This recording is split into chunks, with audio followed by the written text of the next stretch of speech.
문제 4번. 문제 4번. 자, 수임 가능 의사결정이죠. 제가 그림을 그걸 빼먹었네. 자, 수임 가능.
자, 일단 문제사의 물음일은 중요하게 취급하시고 나올 때가 또 됐어요.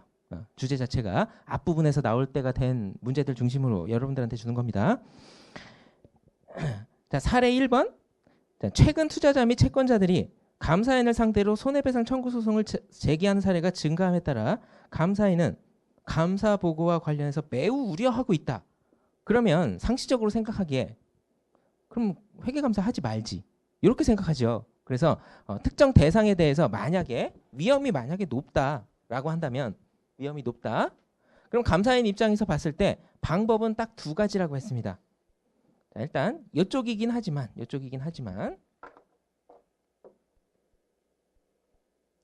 감사인의 대응은 딱 두 가지. 자, 첫 번째 대응은 감사를 하거나 말거나겠죠. 일단 둘 중에 하나겠죠. 감사를 한다라고 한다면 자, 보수를 높여가지고 위험 요소가 높은 부분에 감사 노력을 집중하면 돼요. 그죠? 그게 바로 뭐하고 관련이 있냐면 쭉 따라가면 위험이 높은 분야에 감사 노력을 집중할 수 있게끔 내가 어떻게 자원을 확보하면 됩니다. 자원 어떻게? 경제적인 자원?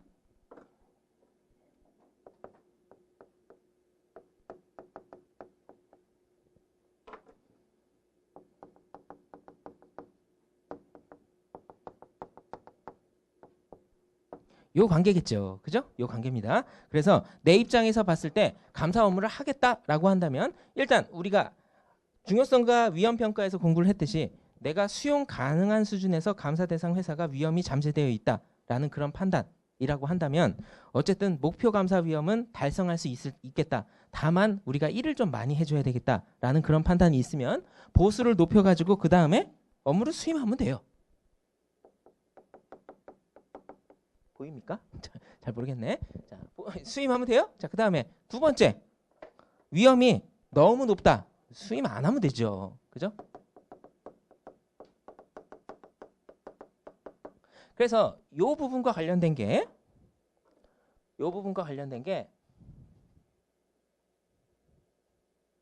자, 우리가 그 그래프를 3장에서 한번 그린 적이 있었죠. 한 번이 아니라 여러 번 그렸었죠.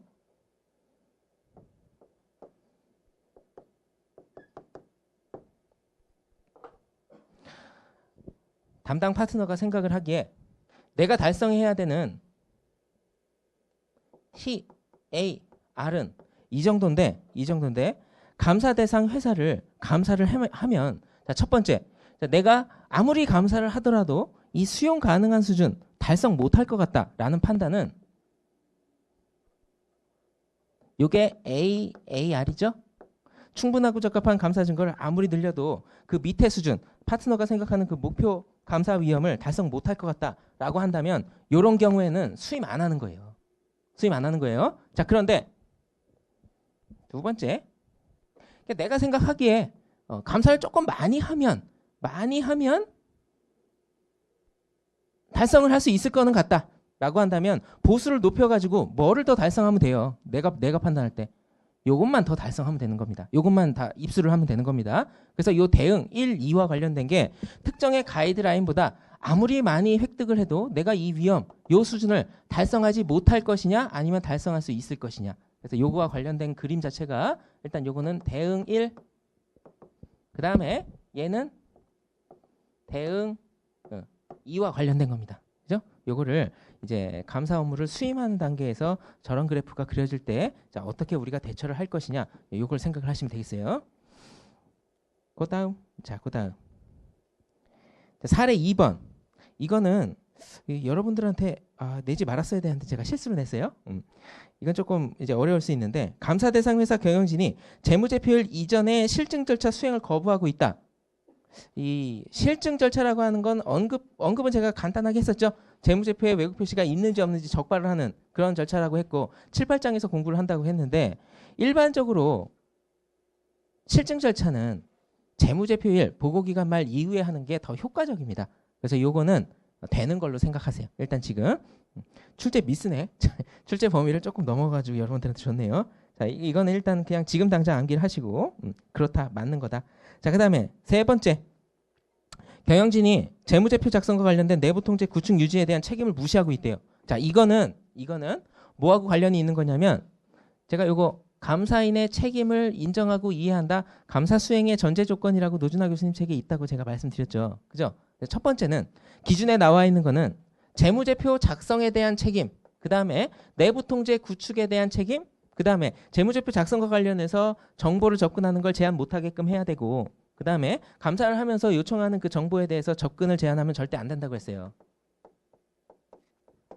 이 중에서 감사가 되려면 이 감사의 전제 조건은 회계감사가 되려면 무조건 갖춰줘야 되는 전제 조건인데 지금 뭐를 무시했습니까? 내부 통제 구축에 대한 경영진의 책임 무시했죠. 그럼 이런 걸 아예 따지지도 않고 태생적으로 회계감사가 될 수가 없습니다. 알았죠? 그렇기 때문에 회계감사 업무를 수임할 수가 없는 그런 내용이에요. 아예 중요하네 중요하지 않네 이런 거 판단도 안 하고 무조건 못하는 겁니다. 자, 그 다음에 사례 4. 자, 초도감사 수행 시 기초잔액에 대한 감사 절차와 관련해서 감사 범위가 확대될 것을 우려해서 감사인이 추가 보수에 대한 규정을 요구했다. 노력이 더 많이 들면 비용을 더 요구를 해서 수수료를 더 많이 받는 건 이건 당연한 결과죠. 그죠? 이건 문제가 없는 겁니다. 자, 그다음 자, 사례 5번. 자, 감사 대상 회사가 감사 보수는 업무 착수 시, 중간 감사 시, 기말 감사 후 자, 그다음 감사 보고서 제출 시라고 하면 괜찮은데 여기 의견을 특정해 놨어요. 적정 의견이라고. 안 됩니다.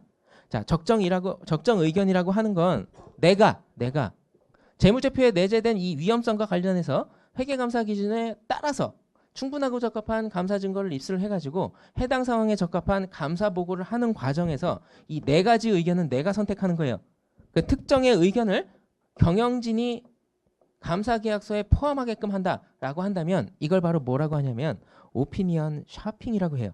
의견을 산다. 의견 산다.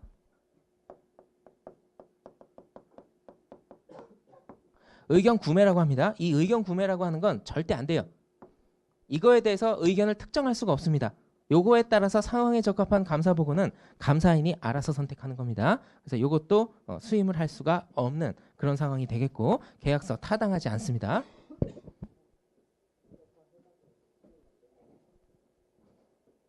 응? 미안합니다. 이거 복사해서 이게 전산에 착오를 빚어졌네. 자, 수임 가능 여부 사례 5번에 사례 4번 틀렸다. 사례 4번을 동그라미로 바꾸시고요. 판단 근거는 싹 지우시고 이거를 왜 수정이 안 돼 있지? 자, 받아 적으시면 돼요. 추가적인 감사 노력에 따라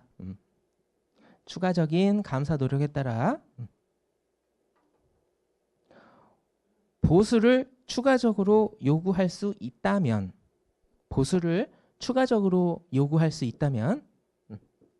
수임 가능하다. 수임 가능하다.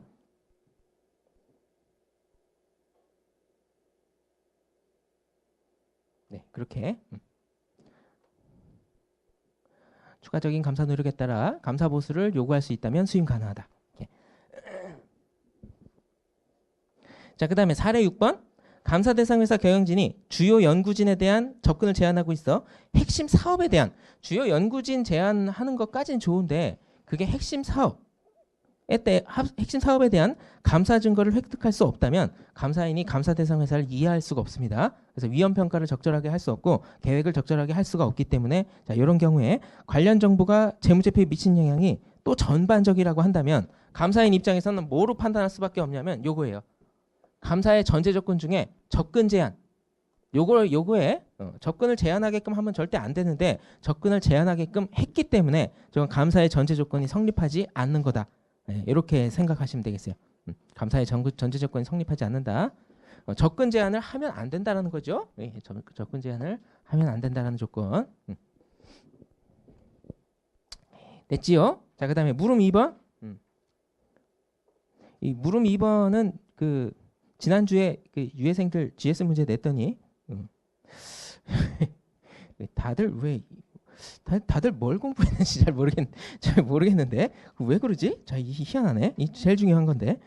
자, 물음 2번. 1, 2번은 어떻게 썼어요. 1, 2번은 썼는데 이제 공부를 하다 보면 눈에 들어오는 거니까 이 3번을 잘 못 쓰더라고. 자, 감사를 수행하게 되면 감사 대상 회사에 대해서 우리가 처음에 수임 여부 의사결정을 할 때 우리가 감사 대상 회사를 이해했던 그 개략적인 정보보다 조금 더 이해 정도가 깊어지죠. 그러면 기존의 지식을 수정 보완해서 감사 계획을 지속적으로 어떻게 수정할 수 있게끔 하는 적절한 방향으로 수정할 수 있게끔 하는 그런 효익이 있다라는 그런 논지로 써주면 충분해요. 그래서 1번은 감사계약 체결처는 수임 여부 의사결정을 할 때 도움을 받기 위해서 수임 여부 의사결정을 할 때 해당 대상에 대해서 이해를 해야지 어떠한 위험이 도사리고 있는지 파악을 할 거 아닙니까? 그죠? 자, 그리고 그 다음에 위험평가. 자, 적절한 위험평가가 적절한 감사계획으로 이루어지기 때문에 자, 위험평가를 적절히 해서 감사계획을 적절하게 수행할 수 있게끔 하기 위해 이해를 한다. 이렇게 생각하시면 되겠습니다. 그래서 단계 자체가 뭐예요? 이해를 통해서 위험평가를 적절히 하고 그 다음에 계획 수립을 적절히 하는 이런 논지로 반드시 써주셔야 단어는 다르더라도 이런 논지로 써주셔야 득점이 됩니다.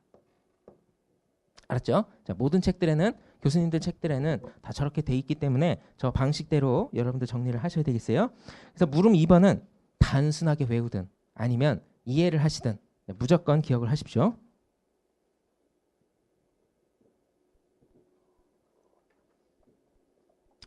자, 그 다음 이 당구장 표시 다음부터 이제 길쭉하게 이제 지문이 나오죠.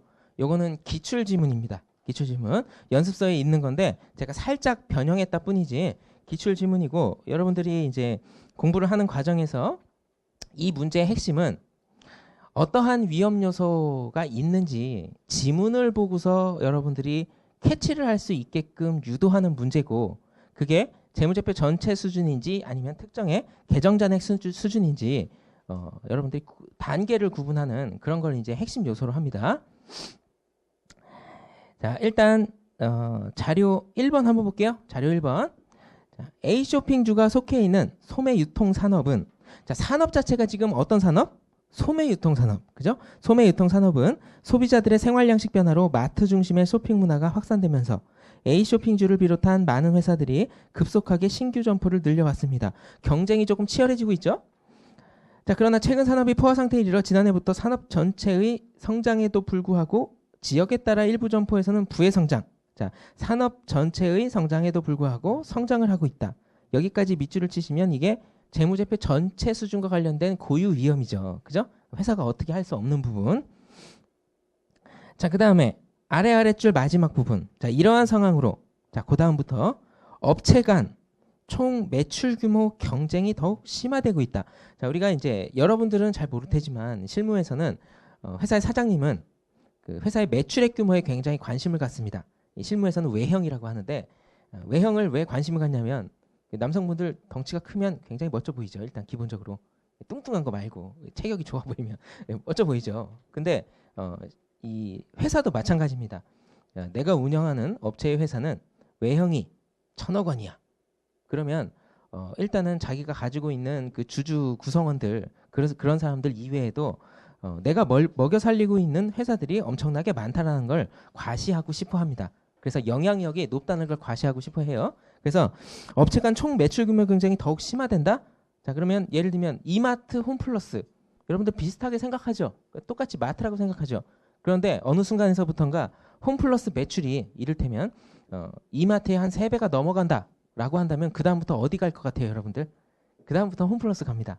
그게 바로 뭐냐면 이미지하고 관계가 있어요. 그래서 회사 입장에서 봤을 때는 대표이사도 마찬가지고 영업이사도 마찬가지고 본인의 매출 이걸 높게 보이게끔 하려는 유인이 있습니다. 그래서 매출 채권, 매출액, 수익을 조기 인식하거나 아니면 강제로라도 어떠한 방법을 동원해서라도 매출액을 인식시키고 싶어 합니다. 그래서 이거는 매출액과 관련된 고유 위험과 관련이 있어요. 그래서 거래 수준과 관련된 고유 위험입니다. 자, 자료 2번. 네 번째 줄. 자, 유통센터에서 이루어지고, 자, 그 다음부터 밑줄. 유통업의 특성상 재고 자산의 종류와 수량이 많아. 이거는 종류가 굉장히 많다라는 소매 유통업의 특성입니다. 그래서 요거는 고유 위험과 관련이 있고, 특정의 자산을 언급을 했죠.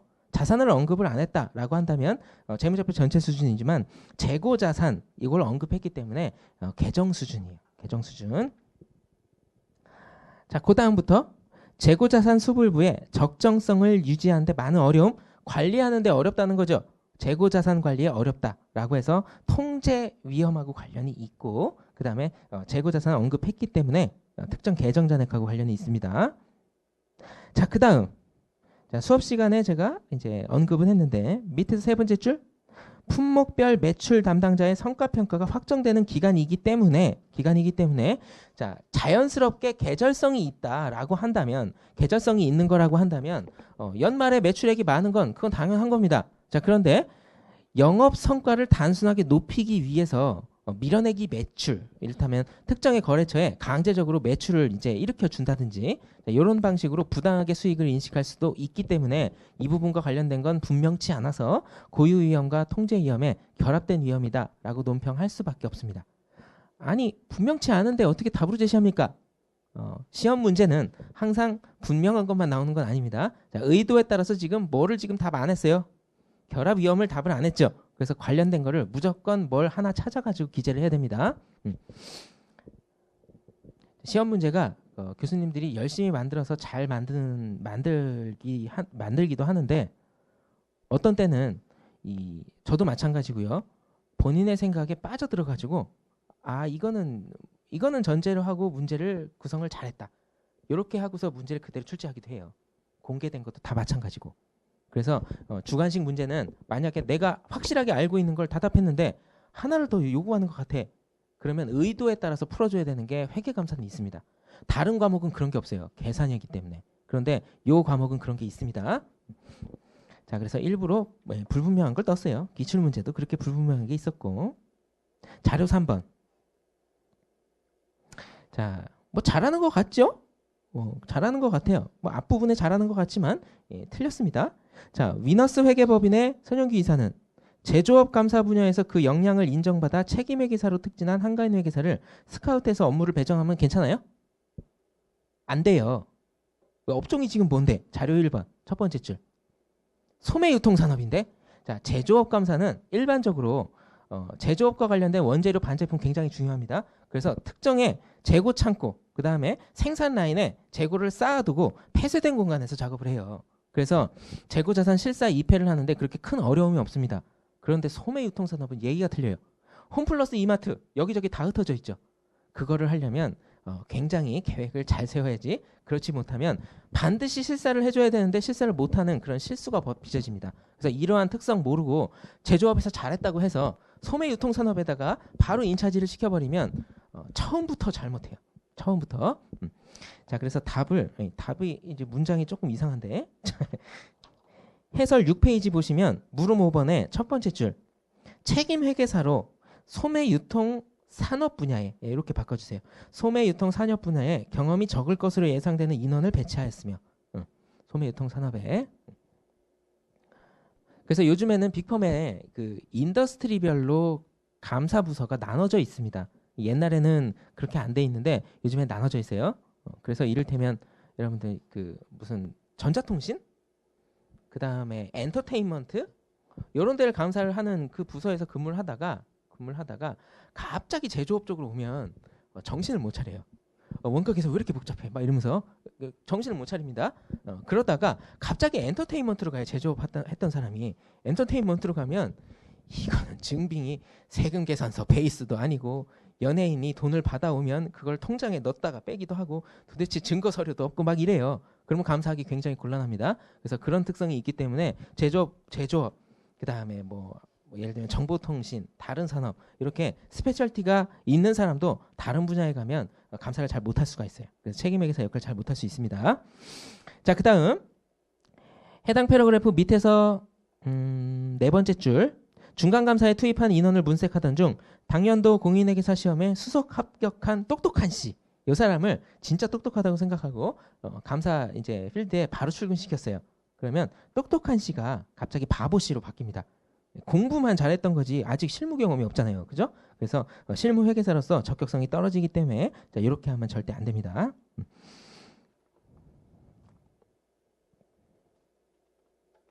일단 그렇게 되고 자, 물음 5번까지 그러면 답이 어느 정도 된 것 같네요.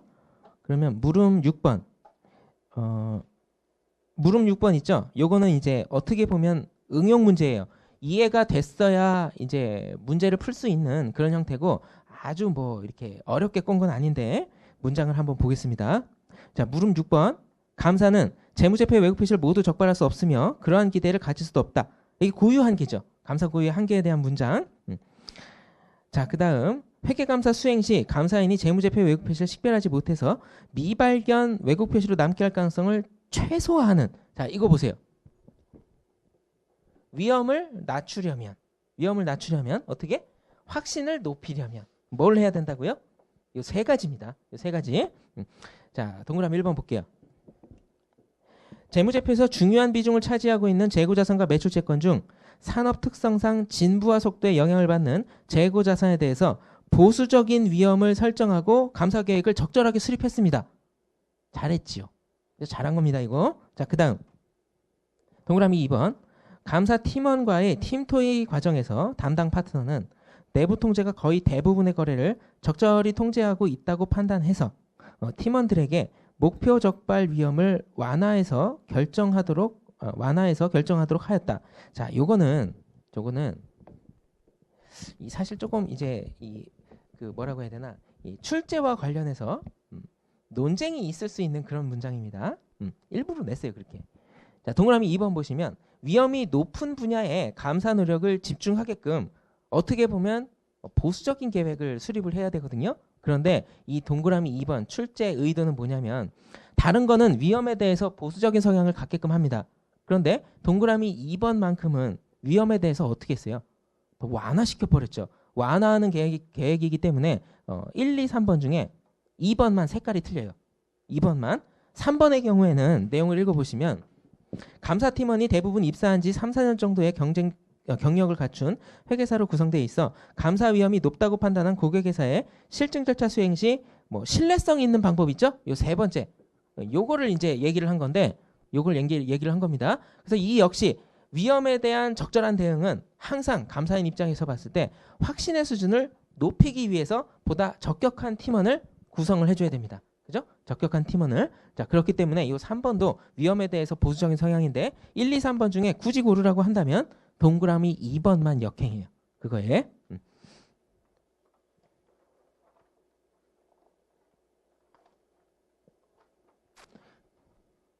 이제 답을 못했어도 괜찮아요. 답을 못하는 건 중요한 게 아니고요. 지금 단계는 제가 말씀드리는 걸 어떻게 어느 정도 납득할 수 있느냐가 중요합니다. 알았죠? 그래도 여러분들은 고개라도 끄덕여 주죠. 얘기했죠, GS 유예반.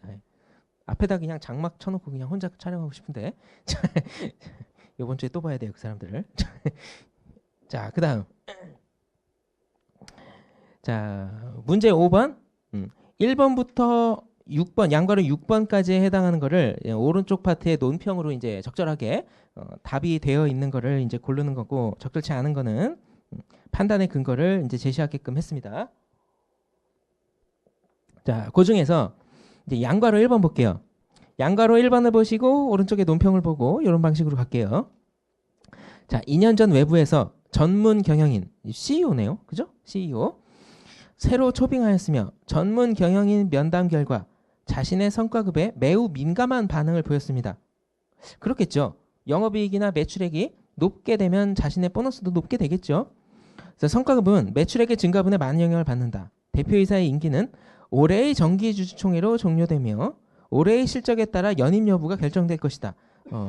이 전문 경영인이 예를 들면 나이가 한 70 정도 됐다. 그러면 그냥 대충 하고 그냥 은퇴해도 되겠지만 그런 내용이 없죠 지금.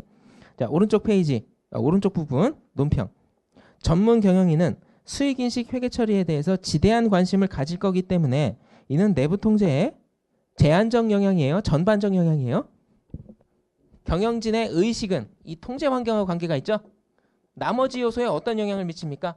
전반적입니다. 그것도 최고 경영자처럼 전체적인 부분에 다 영향을 미칠 수 있는 그런 사람들이기 때문에 자, 그 다음에 미치는 것으로 중요한 왜곡 표시 위험을 낮춥니까?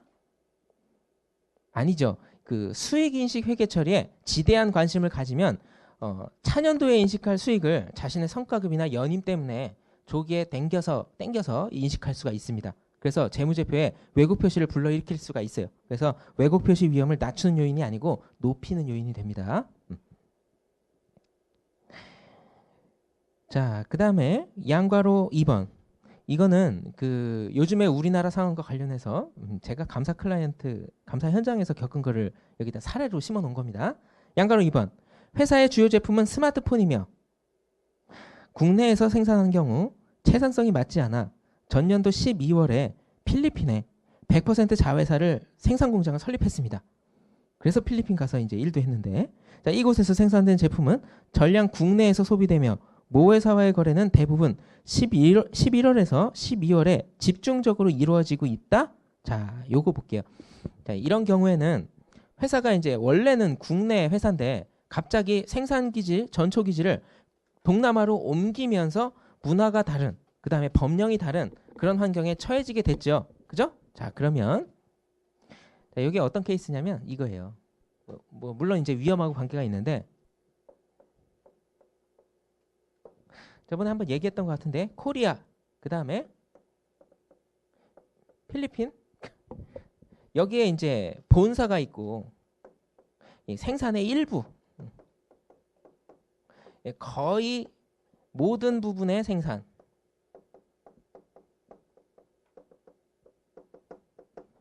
그러면 그 이런 현황을 이제 여러분들이 입수를 하면 이제 합격하고 이제 회계사가 되면 요거를 이제 수치로 큰 틀에서 연관만 시키면 돼요. 얘네들은 판매도 하겠죠. 그죠? 일부 생산은 하겠지만 일부 원가가 발생하겠죠. 그죠? 그럼 얘는 여기에선 세일즈 발생하죠.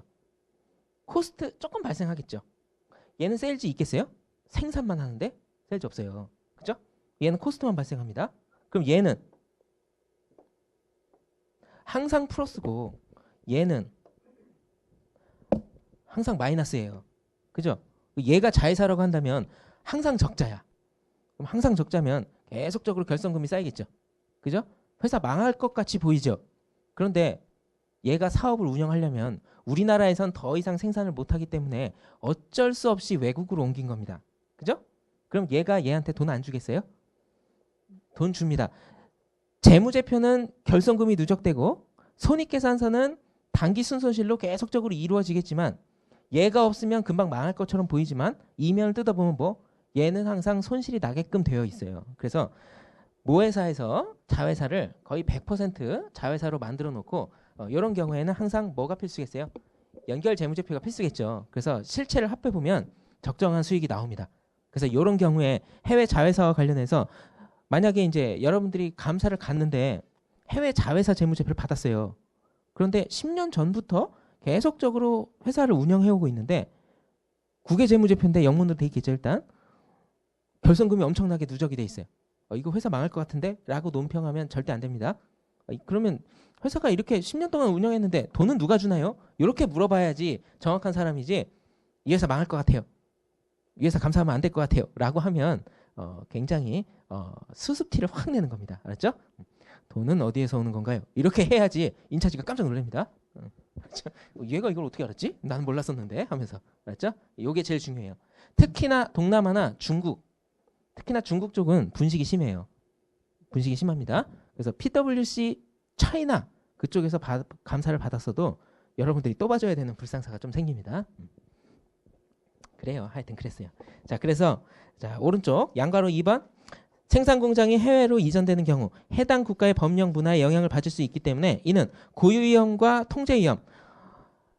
일단은 그 국가에서 요구하는 게 우리나라랑 굉장히 다를 수가 있기 때문에 그 다음에 제가 사람 부리는 것도 얘기했죠. 까딱 잘못했다간 관리자 죽는다고. 문화도 다르기 때문에 회사 입장에서 어쩔 수 없는 위험에도 처하게 되고 그 다음에 관리하는 방식 자체도 굉장히 어색할 수 있습니다. 그래서 통제 위험이 높아지는 복합적으로 위험이 다 높아지는 그런 상황에 해당해요.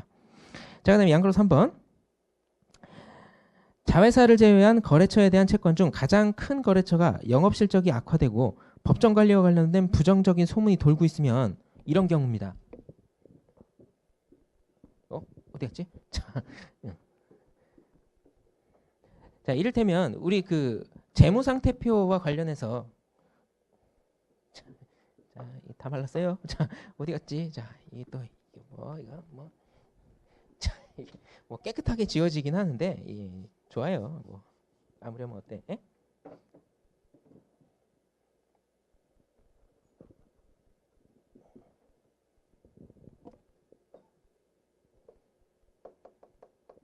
자, 일반적으로 유동 자산은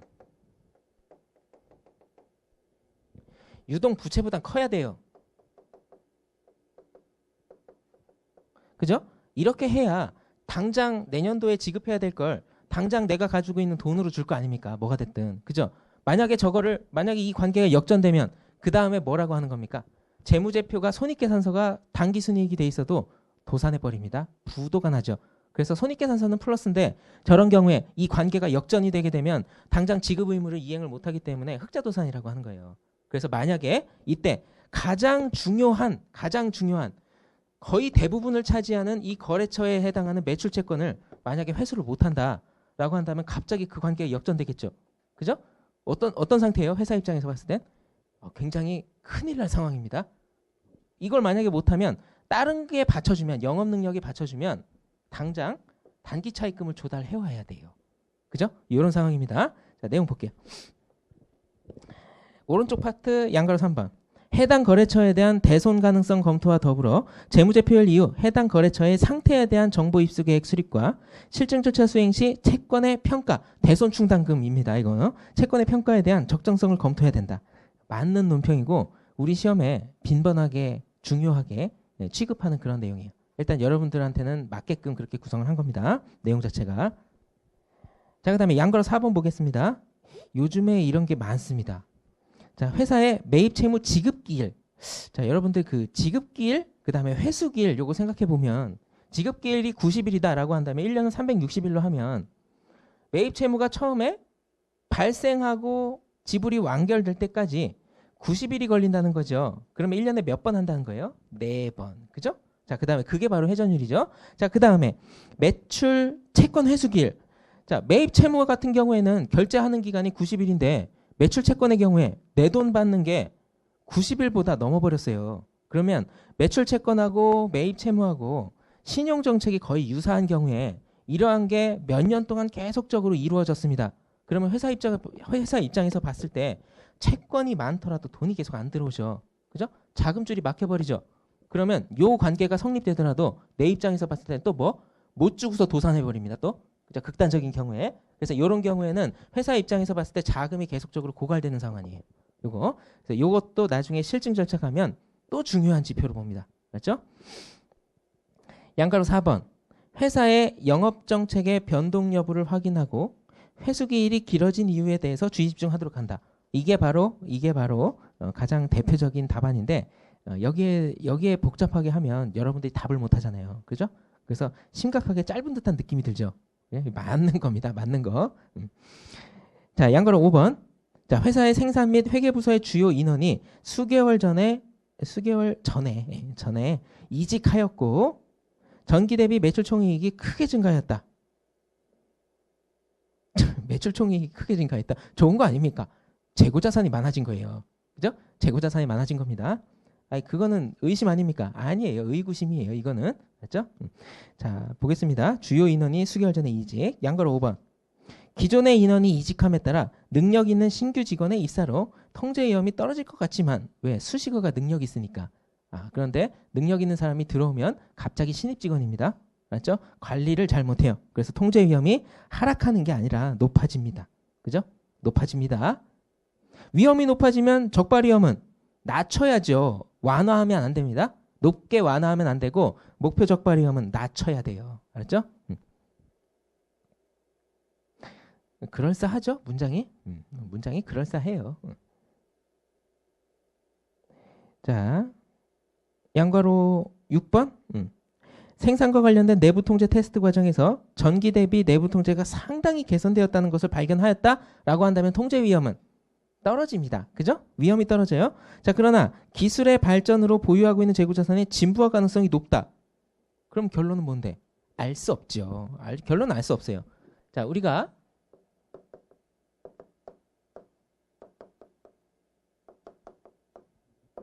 이렇게 돼 있을 때 일단은 앞부분에 나와 있는 거는 통제 위험이 낮아지는 요소였고 그 다음에 재고자산 진부화와 관련된 거는 위험이 높아지는 겁니다. 그러면 하나는 오르고 하나는 내렸기 때문에 전체적으로 이게 보통인 건지 낮은 건지 그럼 아니면 높아지는 건지 그거에 대해서 알 수가 없죠. 자, 오른쪽 거 보겠습니다. 6번 재고자산 진부화와 관련해서 재고 수불부상에 입고 출고 거래가 거의 없는 항목을 기준으로 검증해야 하며 자, 요거는 잘 모르겠죠. 자, 요거는 제가 설명을 좀 드릴게요. 자리가 요거밖에 없네. 자, 이를테면 이게 있습니다. 자, 우리가 재고자산이라고 하는 건 태생적으로 유동자산이에요? 비유동자산이에요? 유동자산이죠. 유동자산이라고 하는 건 재무제표에 계상된 상태에서 1년 이내 소비돼야 되죠. 그죠? 그러면 정상적인 재고자산이라면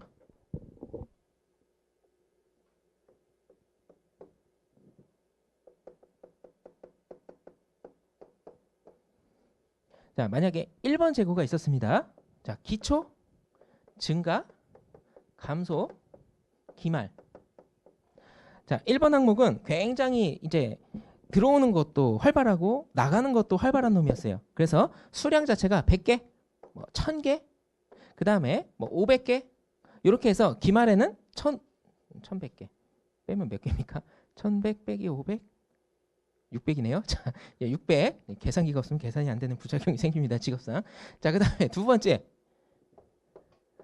카테고리는 기초에 100개가 있었어요. 그런데 증가도 없고 감소도 없고 기말에 이렇게 돼 있었어요. 항상 여러분들이 재고 수불부와 관련해서 재고 명세서를 입수하게 되면 요즘 같은 시기에 항상 이런 거에 주의 집중합니다. 아니, 이게 1월 1일이고 이게 12월 31일이면 유동자산이라며 거래가 뭐가 있어야 될 거 아니에요. 그죠? 거래가 하나도 없죠. 요거는 보통 진부화된 걸로 추정합니다. 그래서 이 부분에 대해서 면밀하게 감사인이 조사에 들어가줘야 돼요. 그게 이제 7, 8장에서 이제 공부를 할 텐데 특히나 8장에서 그래서 이 부분과 관련해서 만약에 중간에 거래가 없다라고 한다면 이게 납품기한 때문에 1년 이상 지체가 되는지 아니면 요놈이 유행이 경과돼서 더 이상은 우리가 수익을 창출하는데 기여를 할 수가 있는지 없는지 보는 거예요. 그래서 이를테면 저 같은 경우에는 여러분들 그 스마트폰 가지고 있죠. 스마트폰에 그 귀에 대는 부분 있죠. 그 스피커. 초기 스마트폰은 소리를 맥시멈을 올리면 막 이어폰 찢어지는 소리가 나고 그랬어요. 근데 요즘에는 굉장히 초박형으로 나오는데도 제품이 안 찢어지죠. 끝까지 들리죠. 차라리 내 귀가 찢어질죠. 그죠? 그래서 굉장히 성능이 좋습니다. 자, 그런데 제가 감사를 갔더니 그 굉장히 좀 이상하게 생긴 놈들이 있었죠. 조금 큰 놈들. 스마트폰에 들어간다는데 귀 쪽에 스피커폰 쪽이래요. 내가 아는 스마트폰이 저거보다 얇은데 그래서 저건 어디에 쓰는 겁니까? 라고 물어봤어요. 그랬더니 옵티머스에 쓰는 겁니다. 그다음부터 조금 이상하죠. 옵티머스가 모델이 얼마나 많은데 옵티머스 뭔가요? 그 옵티머스 그 있어요. 왜 요즘에 나온 게 있는데 그게 뭔데요? 뭐 G 프로 뭐 이런 거, 뭐 뷰 뭐 이런 거. 아니 그 옵티머스 그 Q라고 옵티머스 Q가 4년 전에 나왔습니다. 그다음부터 얘는 어떻게 전부 재고자산 평가 손실을 인식하게끔 수정 공고를 했어요. 그래서 이런 거는 재고자산 평가 손실 충당금을 전액을 계상을 하든지 아니면 전체를 전부 손망실로 털어버려요. 쓸데가 없기 때문에 저런 경우에는. 자, 그런 겁니다. 자, 그런 경우에 자, 이와 관련해서 중요한 왜곡 표시의 위험에 미치는 영향이 왜 없겠어요. 그죠? 있기는 뭔가 있습니다. 그래서 없다는 건 잘못된 거고 다만 내부 통제가 개선되었기 때문에 통제 위험이 낮아져서 요거까진 맞아요. 그런데 그 다음 감사인의 감사 범위는 축소될 수 있을 것이라고 단정 지을 수 없습니다. 왜? 지금 어디다 해놨죠? 자, 요소가 이 두 가지 오르락 내리락 하는 게 있기 때문에 최종적인 평가 결론이 안 나왔어요. 평가 결론이 안 나왔습니다. 이것도 여러분들한테 판단하도록 요구 안 해요. 전문가적인 판단이기 때문에 문제에서 주면 그걸 가지고 인용해서 쓴다든지 해야지 여러분들한테 판단 절대 요구 안 합니다. 자, 그래서 해답에 보시면 두 번째 줄 고유 위험과 통제 위험 간의 결합된 평가로 감사 범위의 축소 가능 여부를 결정해야 된다. 이렇게 돼 있는 거예요. 그래서 결합된 결과에 따라서 위험이 낮아지면 앞으로 축소하고 위험이 높아지면 더 많이 봐야 되기 때문에 범위를 확대하는 자, 그런 논지로 이제 답을 달아주시면 득점이 되겠지요. 자, 그 다음에 물음 2번. 물음 2번하고 그 다음에 물음 3번. 물음 3번. 요거 두 개는 글쎄요. 이게 출제가 된다라고 하는 메인 주제는 아니에요. 잡주제입니다. 그래서 팀토이 중에 이 팀토이와 관련해서 교수님들 책에 많이 언급을 하고 있는 공통적인 주제라서 그 중에서 이제 한 두 개 정도는 기억을 하시고 제가 이제 짧게 암기하시라고 1번부터 4번까지 책에 있는 걸 그대로 카피 떠다 내려놨습니다. 그래서 어떤 방식이든 논지에 맞게끔 해주시면 돼요. 팀토이의 효익. 그 다음에 물음 3번. 자, 물음 3번은 여러분들 그 서포트에서 아주 길게 본 거 아닙니다. 그거 얘기했었죠? 뭐 3이라고 3정이 있는데 뭐 한전을 감사를 할 때는 뭐 누가 뭐를 하고 그죠? 수수료 제공 3일이 감사를 하고 있을 때는 3정이 수수료 산정 용역을 하고 3정이 한전을 감사를 했을 때는 3일이 수수료 산정 용역을 한다. 뭐 이런 게 있었죠. 그래서 감사 이외에 다른 서비스 분야를 통해 가지고 감사 대상 회사가 됐을 때 이해를 좀 더 잘할 수가 있겠고 만약에 계속 감사를 한다면 정기 감사 결과가 있기 때문에 단기 감사를 하면서 어떻게 전기 감사의 이해 정도를 더 높여 가지고 위험 평가를 적절히 해서 감사 계획을 더 잘 수립할 수가 있습니다. 자, 그다음에 개략적으로 매년도 예를 들면 수입 여부 의사결정을 한다라고 한다면 수입 여부 의사결정을 통해서 뭐 이해를 할 수 있겠고 추가적으로 더 공부를 해가지고 이해 정도를 높일 수가 있겠지요. 자, 그래서 물음 3번은 순서하고는 관계없이 제가 말씀드린 거 있죠? 좀 빨리 말씀드리긴 했지만 책에는 있습니다. 자, 그 다음에 물음 4 별표. 물음 4는 별표. 뭐 책에도 뭐 별표가 돼 있겠지만 여러분들 쓰는 것도 마찬가지고 유해생 쓰는 것도 마찬가지고 항상 아는 게 나왔다. 급하게 먹어요. 급하게 마음을 먹고 단어를 어떻게만 쓰냐면 양가로 1번. 여러분들만 그런 거 아닙니다. 핵심 업무 팀원. 끝. 안 돼요. 문장이 어떻게 돼 있어요. 핵심 업무 팀원에 참여지요. 그죠? 참여. 여러분들만 그런 거 아닙니다. 부작용이 다 똑같아요. 아는 게 나왔다. 빨리 쓰고 다음 거 해야지. 참여까지 넣어야 됩니다. 자, 그 다음에 예비적 활동, 그 다음에 계획 수립 활동. 이 세 가지 반드시 구분을 하세요. 자, 문제에서 제시된 건 제가 순서대로 했지만 요즘 나오는 그 문제 트렌드가 암기사항을 제시하게끔 가급적 순서대로 합니다. 그런데 허를 찌르고 1번하고 3번하고 맞바꾼다든지 2번하고 3번을 맞바꾸면 여러분들이 순서대로 썼다간 3개 중에 1개만 맞습니다. 알았죠? 자, 그 다음에 물음 5번. 이거를 유해생들한테 냈더니 아이고 유해생들 암기는 잘해요. 암기는 2가지 쓰라는데 막 5가지 쓰고 막 그렇습니다. 그래봐야 득점에 도움이 안 돼요. 그래서 보통 이제 유해생들도 어디까지 기억을 하냐면 암기하기 쉬운 거. 동그라미 1번하고 2번. 감사인이 중요한 감사 분야에 적합한 주의를 기울여서 그 다음에 그 문제를 식별하고 감사 계획을 적절하게 수립할 수 있다라는 논지를 쓰면 무조건 1번하고 2번은 답이 됩니다. 알았죠?